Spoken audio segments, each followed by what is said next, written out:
नमस्कार, स्वागत है आप सभी का। मैं हूं आपके साथ शाफनी पटनायक। बुलेटिन की शुरुआत करेंगे। छत्तीसगढ़ विधानसभा अध्यक्ष डॉक्टर चरणदास महंत, सांसद ज्योत्सना महंत, विधायक गुलाब कमरो और सामान्य जनप्रतिनिधियों और ग्रामीणों की उपस्थिति में भूमि पूजन कराया गया।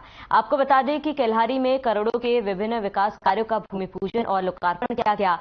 वहीं भूमि पूजन पिपरिया रोड से नागपुर रेलवे स्टेशन व्याहा सीरियाकोह चिरईपानी आरडी 2650 मीटर पर वृहद पुल निर्माण कार्य 164.80 लाख, डोमनापारा NH 43 से शंकरगढ़ मार्ग में पुल निर्माण कार्य 200.39 लाख, MDR रोड से लोहारी में वृहद पुल निर्माण कार्य 265.16 लाख, डोडकी से पसोरी मार्ग पर आरडी 2900 मीटर में वृहद पुल निर्माण कार्य 401.08 लाख, लोकार्पण तहसील कार्यालय केल्हारी 64.70 लाख, मुख्य मार्ग से मोहरीपारा चरवाही सड़क निर्माण कार्य 49.87 लाख, डिहुली मुख्य मार्ग से फुलवारी टोला पहुंच मार्ग निर्माण कार्य 49.85 लाख, मुख्य मार्ग से बैसाखू घर तक श्रीरामपुर बस्ती पहुंच मार्ग 49.78 लाख है।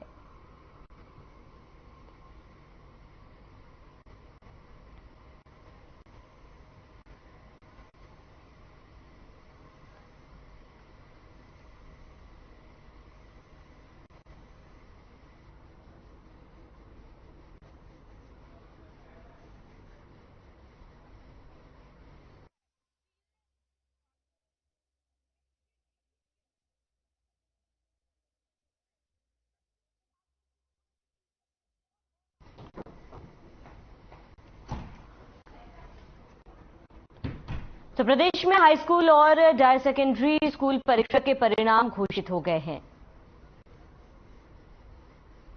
सीएम डॉक्टर भूपेश बघेल और स्कूल शिक्षा मंत्री डॉक्टर प्रेमसाय सिंह टेकाम ने परीक्षा में पास हुए विद्यार्थियों को बधाई दी। सीएम भूपेश बघेल ने स्वामी आत्मानंद स्कूल के विद्यार्थियों के शानदार प्रदर्शन पर खुशी जताई है। बता दें कि हाई स्कूल में 75.05% और हायर सेकेंडरी में 79.96% छात्र उत्तीर्ण हुए हैं, जिनमें हाई स्कूल में 79.16% छात्राएं और 70.26% छात्रा हैं। तो वहीं हायर सेकेंडरी में 83.84% छात्राएं और 75.36% छात्र शामिल है। वहीं टॉप 10 में आने वाले छात्र हेलीकॉप्टर राइड करेंगे।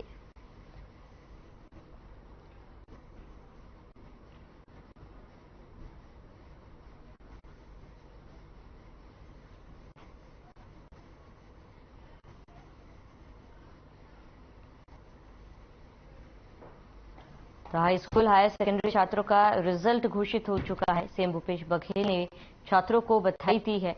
बता दें कि टॉप 10 छात्र हेलीकॉप्टर राइड करेंगे और हाई स्कूल हायर सेकेंडरी के नतीजे सामने आए हैं।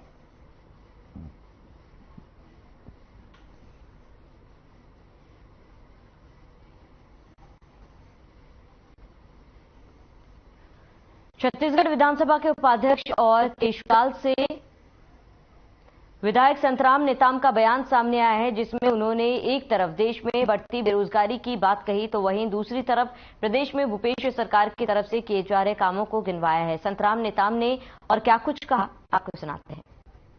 इस प्रकार से भारतीय जनता पार्टी के कथनी और करनी में जो दिखता है वो एक प्रमाण हो गया कि माननीय वरिष्ठ आदिवासी नेता, भारतीय जनता पार्टी के नेता माननीय नंद कुमार साय जी का कांग्रेस में प्रवेश करना इस बात को साबित करता है कि भारतीय जनता पार्टी में आदिवासियों का सम्मान नहीं हो रहा है। मैं तो ये कहना चाहता हूं, आरोप लगाना चाहता हूं कि भारतीय जनता पार्टी के ऐसे वरिष्ठ हमारे भाई और बहन जिनको आदिवासी विश्व दिवस के दिन प्रदेश अध्यक्ष से हटाना इस बात को प्रमाणित करता है कि आदिवासियों के प्रति उनका प्रेम नहीं रह गया। आदिवासियों को केवल बेवकूफ बनाने का काम भारतीय जनता पार्टी करती है, जिसका एक ताजा उदाहरण अभी साय जी ने जो प्रवेश किया, उन्होंने जो बयान दिया कि भारतीय जनता पार्टी में आदिवासियों का सम्मान नहीं होता, जबकि ये कहना चाहूंगा कि वो छोटा मोटा नेता नहीं है, पूरा प्रदेश नहीं राष्ट्रीय गोंडवाना समाज का, आदिवासी समाज का राष्ट्रीय अध्यक्ष है। वो 3 बार सांसद रहे, 3 बार MLA रहे और कई विभिन्न पदों पर संगठन में रहने वालों वालों का अगर वहां महत्व नहीं है, वहां के लोग अपमानित करते हैं भारतीय जनता पार्टी के लोग। इसलिए माननीय नंद कुमार साय जी कांग्रेस की विचारधारा, कांग्रेस के सिद्धांत को पसंद किए और बड़ी संख्या में उनके साथ समर्थक भारतीय जनता पार्टी को छोड़ के कांग्रेस में प्रवेश किए। मैं ये कहना चाहता हूं, उनको धन्यवाद देना चाहता हूं और ऊपर वाला से प्रार्थना करता हूं कि उसका उज्जवल भविष्य हमारे पार्टी में जरूर होगा। मैं ये कहूंगा कि माननीय नंद कुमार साय एक बुद्धिमान विद्वान हमारे नेता है। उनके साथ अगर भारतीय जनता पार्टी के लोग अगर ऐसा करते हैं तो छोटे छोटे हमारे जो कार्यकर्ता होंगे वास्तविक में वहां पर प्रताड़ित होंगे। हमारे छत्तीसगढ़ के माननीय मुख्यमंत्री जी बस्तर से लेकर सरगुजा से लेकर पूरे प्रदेश में जिस प्रकार से आम जनता को तेंदुपत्ता की हम बात करें, भारतीय जनता पार्टी के 15 साल के जो कार्यकाल में हमारे जो बस्तर के तेंदुपत्ता तोड़ने वाले भाई बहनों को मात्र 2500 रुपया माना बोरा दिया जा रहा था। अभी हमारे मुख्यमंत्री जी के आने से इसको सीधा 2500 से बढ़ाकर 4000 रुपया माना बोरा किया गया है, जिससे बस्तर के हमारे जो भाई बहन हैं उनको आर्थिक रूप से लाभ मिल रहा है। मैं यहां तक बताना चाहूंगा आपको कि मेरे यहाँ 16 समिति है। मैंने भी एक दिन डीएफओ साहब से पूछा कि इसका पूरा खर्चा कितना आता है। एक समिति में अगर कोई हम मानक बोरा 4000 में ले रहे हैं तो उनको उल्टाई पलटाई उसका पूरा परिवहन तक का कितना खर्चा आता है। उन्होंने बोला कि 52-5500 तक हो जाता है। तो मैंने उससे पूछा कि इसमें कई सरकार को कोई फायदा हो रहा है क्या? उन्होंने कहा सर घाटा पे चल रही है सरकार, कई जगह तो उतना जो अपन पैसा लगाते हैं उतना नहीं मिल पा रहा है। तो कुल मिला के अगर घाटा में भी करके अगर हमारे भाई बहन को जो जंगल में कड़ी धूप में कांटा खुट्टी में जाके तोड़ते हैं उनके लिए एक बड़ी राहत है। हमारी सरकार की सोच, माननीय मुख्यमंत्री जी की सोच को मैं सलाम करता हूं। अभी एक बात कहना भी चाहूंगा कि पिछला सरकार ने तेंदुपत्ता के जो बोनस के रूप में जूता चप्पल बांटते थे और एक दिन उन्होंने विकास कार्यों के चलते हमारे विकास यात्रा में आए थे बड़े धनोरा में, तो उन्होंने चप्पल जूता बांटा। तो मैं एक महिलाओं से पूछा कि आपको जूता चप्पल मिला और आपको कैसे लग रहा है? तो उन्होंने बताया क्या बताएं भैया, विधायक भैया, एक पैर का चप्पल का नंबर 6 और दूसरा का 7वां नंबर है। तो इस प्रकार से डिफरेंस वाला जो चप्पल जूता देना मतलब कमीशन की ओर इशारा करता है। इस प्रकार से जिसे माननीय मुख्यमंत्री जी की सोच हमारे आम जनता के लिए, हमारे बेरोजगारों के लिए जो भी बेरोजगारी भत्ता दिया जा रहा है, एक बेरोजगार को महीने में 25 रुपए देंगे। भारतीय जनता पार्टी के लोगों का कहना था कि हम जो है 2 करोड़ लोगों को हम रोजगार देंगे, लेकिन आज 9 साल बीतते जा रहा है, 2000 लोगों को उन्होंने नौकरी नहीं दे पाया। हमारे मुख्यमंत्री जी ने आज देखिए अभी बम्फार वैकेंसी निकल गया है। आरक्षण के चलते कुछ दिन ठहर गया था, लेकिन आज देखो 12,889 पोस्ट हमारे शिक्षक का निकल गया। इस प्रकार से स्वास्थ्य शिक्षा में एक बम्फर भर्ती हो रहा है। हमारे बेरोजगारों को 25 रुपया जो बेरोजगारी भत्ता देना एक बड़ा दिल की बात है। माननीय मुख्यमंत्री जी ने सोचा कि हमारे बेरोजगारों को कुछ तो उनके लिए उनके पढ़ाई लिखाई फीस के लिए पैसा मिलना चाहिए। तो जिस प्रकार से माननीय भूपेश बघेल जी ने बेरोजगारों के लिए जो सोचा और उसके लिए आज देख लीजिए अब घोषणा हुआ है और तत्काल उनको फार्म भी भरवाया गया और अब उनके लिए एक बड़ी राहत की बात हो गई है। तो इस प्रकार से माननीय भूपेश बघेल जी की एक सोच बेरोजगारों के लिए, मजदूरों के लिए, किसानों के लिए लगातार प्रदेश में उनका रहा है, जिसका परिणाम कि बीजापुर में 5000 मोटरसाइकिल एक साल में खरीदना, 400 ट्रैक्टर का एक साल में खरीदना छोटा सा जिला में, इस बात को प्रमाणित करता है कि लोगों के आय में वृद्धि हो रही है, लोगों के जेब में पैसा जा रहा है। ये हमारी सरकार का कामकाज का एक तरीका है। माननीय भूपेश बघेल जी जिस प्रकार से हमारे प्रदेश छत्तीसगढ़ को उठा रहे हैं, मतलब मैं समझता हूं ऐसा संवेदनशील हमारे मुख्यमंत्री जी जो गांव में आकर भेंट मुलाकात करते हैं, जमीन में बैठ के उनके साथ गरीब परिवार के यहाँ खाना खाते हैं दोना पत्तल में, यहाँ रात गुजारते हैं, यहाँ के सामाजिक संगठनों से बात करते हैं, यहाँ के समाज के लोगों को भवन के लिए पैसा देने की बात करते हैं, देते हैं। और शिक्षा, स्वास्थ्य, पेयजल, हर तरह के जो उनकी जो सोच पर काम करना, मैं समझता हूं 15 साल भारतीय जनता पार्टी ने नहीं किया, उसमें 4.5 साल की जो कार्यकाल है माननीय भूपेश बघेल जी की सरकार, कांग्रेस की सरकार ने किया।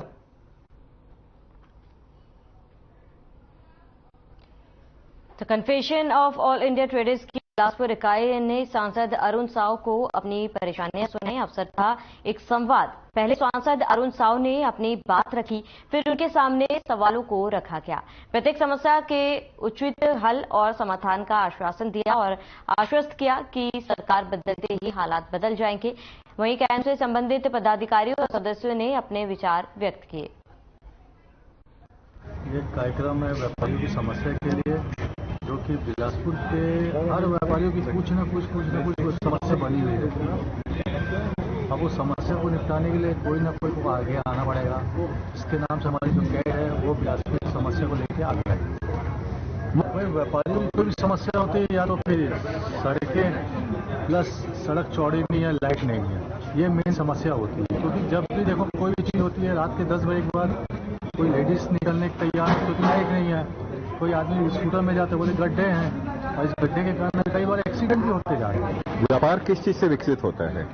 व्यापार तो हर चीज से विकसित होता है, क्या चीज नहीं है। अब बारिश का मौसम रहेगा तो प्लास्टिक जूते, प्लास्टिक चलेंगे, थोड़ी सी गर्मी आएगी तो छाता चलेगा, एसी चलेगी, लाइट, मतलब हर चीज ऐसी है जो व्यापार से चलेगी। कुछ बड़ी डिमांडें हैं कैट की तरफ से भी वो आएंगी, और बिलासपुर को सुंदर, सुरक्षित और अच्छा बनाने के लिए हम अपने सांसद जी से डिमांड कर रहे हैं, जिसका नतीजा हो सकता है हमें आगे आने वाले कुछ महीनों में या कुछ सालों में जरूर। लेकिन जो भी सवाल है या जो भी परेशानियां हैं वो स्थानीय स्तर की है, जो राज्य सरकार के स्तर पर हल हो जानी चाहिए थी या निगम के स्तर पर, उसके लिए सांसद के साथ बात करने की क्या आवश्यकता पड़ गई? ये हो गई होती तो शायद नहीं आवश्यकता पड़ती। नहीं, फिर भी यहाँ के कौन से ऐसे प्रयास है जो सफल नहीं हुए? किनसे बात हुई? सबसे बात हुई है, निगम से भी होती है, निगम होता है, निगम कई चीजें होता है, तो इसलिए फिर हमें सांसद से बात हुई। सांसद ने भी यही आश्वासन दिया कि स्थानीय कमिश्नर से बात होगी। भैया हम व्यापारी हैं, हमारा काम अपनी बातों को रखना है। हाँ, उनका आज निर्णय हो या कल, तो इसको देखते हुए अब देखते हैं जितनी जल्दी निर्णय हो जाएगा, जितनी जल्दी हमारी मांगों को समझा जाएगा। हाँ।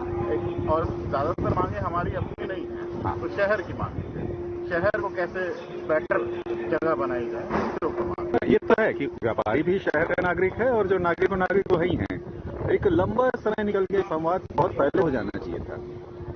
कह सकते हैं कैट की इकाई हमारे यहाँ पिछले 2 साल से काम कर रही है, और ये सोच कैट ने बनाई कि हमें अपने जनप्रतिनिधियों से संवाद करना चाहिए। और ऐसा नहीं है कि सांसद जी हमारे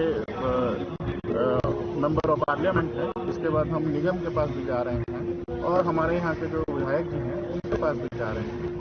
तो सबके पास हम अपनी बात रखेंगे, जितनी जल्दी बिलासपुर को कुछ मिले तो अच्छा रहेगा। देखिए, जहाँ तक बात अभी मेडिकल एसोसिएशन से बात आई कि सेकेंड क्वालिटी का जो मेडिसिन आज जो मार्केट में बिक रहा है 30 to 40% डिस्काउंट में उनको मिल रहा है, और वो 10 to 20% डिस्काउंट में दे रहे हैं। क्योंकि हर कस्टमर जाके पूछता है, जैसे कि बताया होलसेल को मात्र 8%, रिटेल को 16% डिस्काउंट में मेडिसिन मिलती है। अब अगर कस्टमर जाके बोलता भाई हमें 20% डिस्काउंट दे, तो दुकानदार आखिर में क्या करे? वो दुकानदार आज 40% डिस्काउंट में सब स्टैंडर्ड क्वालिटी का माल लेके 20% डिस्काउंट में कंज्यूमर को दे रहा है। इसके लिए हमारी हमेशा से मांग जो रही है कि शासन इस पर इंटरफेयर करे और हर जितने मेडिसिन से सबके रेट फिक्स करें। और इसमें जो ऑनलाइन मार्केट है, ऑनलाइन में ऐसा नहीं कि पूरा ओरिजिनल ही माल हमको आ रहा है, और हमको ऑनलाइन मार्केट से पूरी डी माल आ रहा है। हम विश्वास के साथ लेते हैं ऑनलाइन मार्केट से कि आपको डिस्काउंट 20% मिल रहा है, घर में हमको फॉर सर्विस मिल रही है, सारे कुछ मिल रहा है, लेकिन उसकी गारंटी क्या है कि ओरिजिनल है। आज मेडिकल व्यापार कहीं न कहीं इंसान की जिंदगी से जुड़ा हुआ व्यापार है। इसके साथ जो भी नाराघात हो रहा है, हम चाहते हैं सेंट्रल गवर्नमेंट से इसमें एक्शन ले, ताकि सही लोगों को सही रेट में सही चीज मिल सके, क्योंकि बॉडी के सही जिंदगी के साथ खिलवाड़ हो रहा है। जो व्यापारिक संगठन है क्या प्रयास कर रहे हैं? हम व्यापारी संगठन समय समय पे सांसद, जैसे कि आज आपने देखा 1-to-1 जो हमारा संवाद हो सांसद महोदय से, हम सांसद महोदय को जानकारी इसके बारे में दे रहे हैं। इसके बारे में हम समय समय पर विधायक महोदय से प्लस हम केंद्रीय मंत्री से हम समय समय पर सारी जानकारी हम दे रहे हैं कि इसके आप लोग एक्शन लीजिए ताकि ये जो व्यवस्था है सुधर सके। इंडियन मेडिकल एसोसिएशन की क्या भूमिका हो सकती है इस संबंध में? इंडियन मेडिकल एसोसिएशन अपनी बेहतरीन भूमिका निभा रही है। जो जैसे मैंने आपको जानकारी दी, जितने भी स्थानीय स्टेट लेवल पे, सेंट्रल लेवल पे जितनी भी हमारी बातें वहाँ जिस स्तर में पहुंचनी चाहिए हम सभी स्तर पर पहुंचाने की कोशिश कर रहे हैं। आज जो सांसद महोदय के सामने मैंने बात रखी, ये हमारे दवा व्यवसाय का बहुत कठिन समय है। भारत सरकार हमको हमारे प्रोडक्ट पर 16% मार्जिन देती है, परंतु कुछ इंटरनेशनल कंपनियां और भारत देश के बड़े व्यवसायी 25% डिस्काउंट दे रहे हैं। सरकार को इस पर कंट्रोल करना चाहिए, नहीं तो देश का चिल्लर व्यवसाय बहुत जल्दी सिमट जाएगा और देश में गंभीर संकट पैदा होगा। चूंकि इन दवाइयों के डिस्काउंट के चक्कर में जो स्पूरियस ड्रग आ रहे हैं और जो इन बड़ी कंपनियों के द्वारा स्पूरियस ड्रग यानी गुणवत्ताहीन दवाइयां आज बाजार में 40% है और प्रोपोगेंडा मेडिसिन जो उपहार के लालच में चलाई जाती है वो 40% है। ये मानवता के साथ घोर अन्याय है और मानव समाज के लिए ये अभिशाप है। इसे तत्काल खत्म किया जाना चाहिए। ये डिस्काउंट के चक्कर में मैं जनता से भी अनुरोध करूंगा, डिस्काउंट मांग करके घटिया दवाइयों का उपयोग आपके साथ ना हो जाए, इससे आप सावधानी बरतें। इंडियन मेडिकल एसोसिएशन इसमें क्या कर सकता है? इंडियन मेडिकल एसोसिएशन इसमें प्रयास कर रहा है और सरकार की ओर से ऑनलाइन दवाइयों पर बैन का कागज भी इशू हो गया है, परंतु अभी तक इम्प्लीमेशन नहीं हुआ है। इसीलिए मैं हमारे सांसद महोदय के माध्यम से केंद्रीय स्वास्थ्य मंत्री को बारंबार बिलासपुर ला करके उनको सारे एविडेंस ऑन डॉक्यूमेंट प्रदान करना चाहता हूं। आपके माध्यम से भी मैं अनुरोध करता हूं कि केंद्रीय स्वास्थ्य मंत्री बिलासपुर आएं और पूरे देश की हम रक्षा कर सकें कि स्पूरियस ड्रग हमारी जनता को ना खाना पड़े। समस्या देशव्यापी है या प्रदेशव्यापी है कि स्थानीय है? ये पूरी देशव्यापी है और पूरे देश में ये समस्या है, क्योंकि ये स्पूरियस ड्रग पूरे देश में सप्लाई होते हैं और ऑनलाइन तो बहुत सारे प्रमाण हैं। काम देर से हो जल्द होना चाहिए और हम सुबह का भूला अगर शाम को घर आ जाए तो उसे भूला नहीं कहते। नहीं, ऐसी बात नहीं है। सांसद से हमारा रेगुलर संपर्क रहता था और हम बहुत भाग्यशाली हैं कि उन्होंने इस कार्यक्रम के लिए 5 मिनट में स्वीकृति दी थी और मात्र 2 की संख्या में हम केवल इस कार्यक्रम को तय करने उनके पास गए थे। ये उनका बहुत ही उदात्तापन है। देखिए, कैट ने उनको अभी पत्र सौंपा है, उसमें हमने काफी बड़ी बड़ी मांगें भी रखी हैं। जैसा कि आपने सुना भी होगा कि उजलापुर रेलवे स्टेशन को दोनों तरफ प्रवेश द्वार हो, एक वर्ल्ड क्लास की स्टेशन हो बिलासपुर को मिले और काशी और उज्जैन के स्तर का हमें रतनपुर महामाया मंदिर को विकसित करने के लिए हमने आग्रह किया है। बुधवारी बाजार के व्यापारियों की समस्या भी उठाई है जो सेंट्रल से ही पूरी हो सकती है। ऐसी काफी और मांगे हैं जो हमने उनको पत्र में दी हुई हैं। सबको हम पढ़ नहीं पाए हैं, लेकिन हमने उनको पत्र के माध्यम से दिया है। वो पत्र आपको उपलब्ध करा दिया जाएगा। माहौल यहाँ का मतलब बिलासपुर का जैसे कि सरकार से उस तरह से बिलासपुर का माहौल कहा जाए कि बिल्कुल परे से बाहर लड़कियाँ अपने आप को असुरक्षित महसूस करती है। दिन दहाड़े कुछ भी हो रहा है। यहाँ की जनता अब बड़ा त्रस्त है और इसमें ज़्यादा राजनीतिक बातें नहीं बोलना चाहिए। निश्चित रूप से जब आपस में बैठते हैं, अलग अलग क्षेत्र की जो दिक्कतें हैं और किस विषय को लेकर क्या करना है, ये संवाद से ही हल होता है। मुझे भी बहुत सारे ऐसे विषय जो आगे करना चाहिए, व्यापारी संघ बिलासपुर से ये सब मिलकर बिलासपुर की बेहतरी के लिए काम करेंगे और उसमें ये मददगार साबित होने वाला है ये संवाद का कार्यक्रम। तो बिलासपुर जिले के श्रेयांशी सूर्यवंशी ने अपने जिले का ही नहीं बल्कि पूरे प्रदेश का नाम रोशन किया है। आपको बता दें कि अब तक कुल 17 मेडल मार्शल आर्ट्स और प्रतियोगिताओं में जीते हैं। श्रेयांशी सूर्यवंशी अभी महज 8 साल की है। मार्शल आर्ट्स के प्रति उसकी लगन और एकाग्रता ने उसे राष्ट्रीय चैंपियनशिप में विजेता बना दिया। अपने कोच के कुशल निर्देशन में श्रेयांशी से सिखाए गए सभी टिप का लगातार अभ्यास कर सभी प्रकार के मेडल हासिल किए हैं। तो राष्ट्रीय चैंपियनशिप में विजेता बनी है श्रेयांशी और श्रेयांशी महज 8 साल की है, लेकिन 8 साल की उम्र में उन्होंने जिले की नहीं बल्कि पूरे प्रदेश भर में नाम रोशन किया है और लगातार जो शिक्षा कोच द्वारा दी जा रही थी लगातार अभ्यास किया है श्रेयांशी ने और श्रेयांशी सूर्यवंशी ने प्रदेश का नाम रोशन किया। बता दें कि करीब 17 मेडल मार्शल आर्ट्स में जीते हैं और 8 साल की उम्र में श्रेयांशी ने खूब नाम कमाया और अपने नाम करीब 17 मेडल श्रेयांशी ने किए हैं।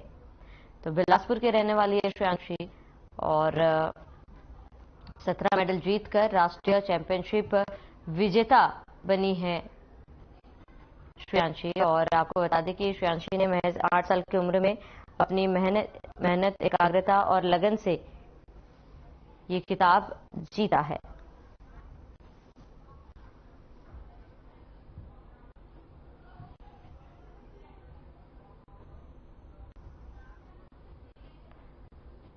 खबर बीजापुर से जहां तेंदुपत्ता तोड़ने गए ग्रामीण पर भालू ने हमला कर दिया। बता दें कि उसूर ब्लॉक के नड़पल्ली के जंगलों में सुबह करीब 7 बजे भालू ने काकारामा पर हमला कर दिया।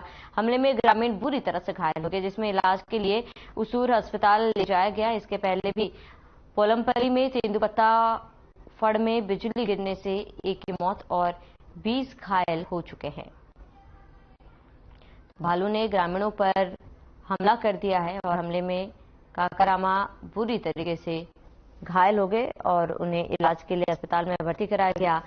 बता दें उसूर थाना क्षेत्र का ये मामला और ये पहली दफा नहीं है जब ऐसा मामला सामने आया है। इससे भी कई और अन्य घटनाएं हैं जिसमें भालू ने लोगों पर हमला किया है।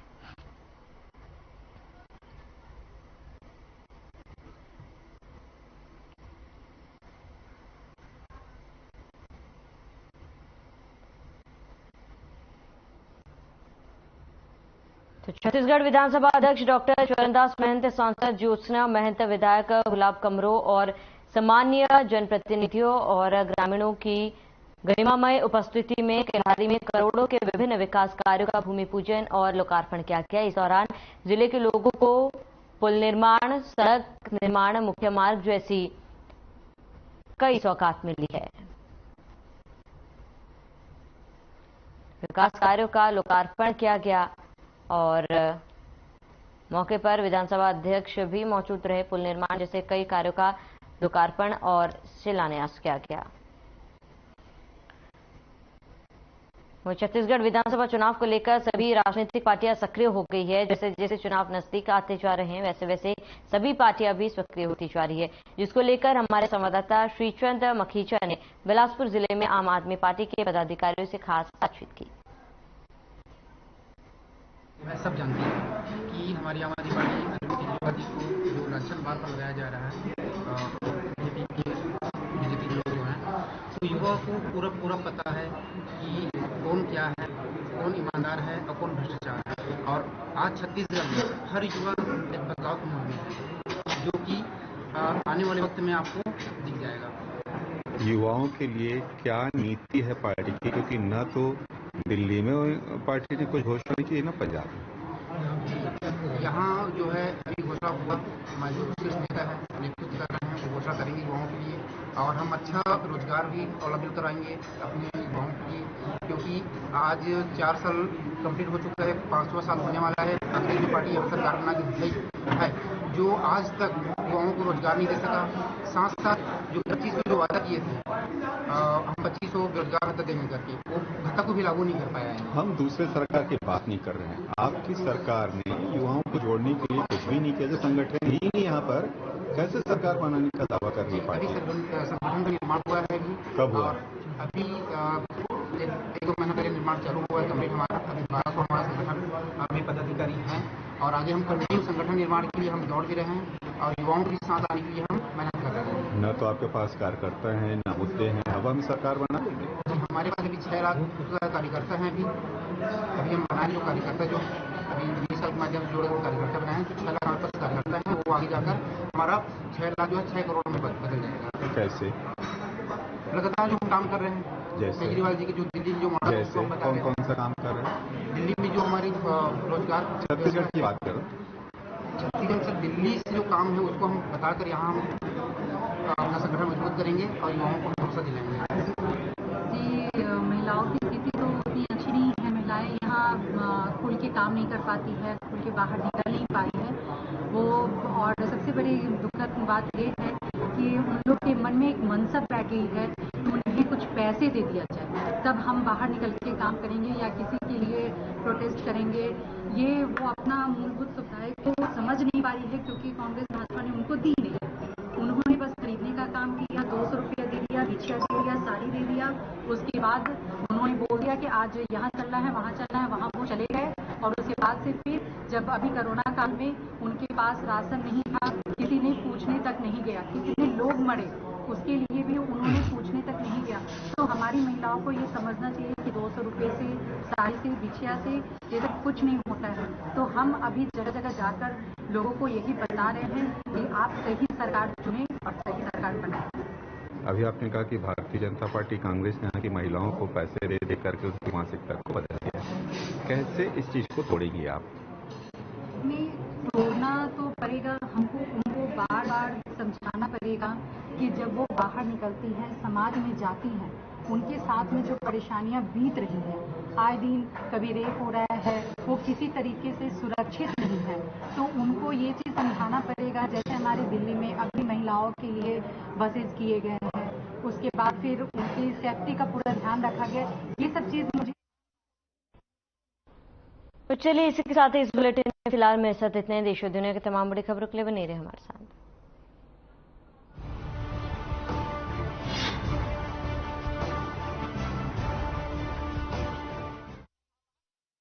Hey, look, I can download a song really fast. I can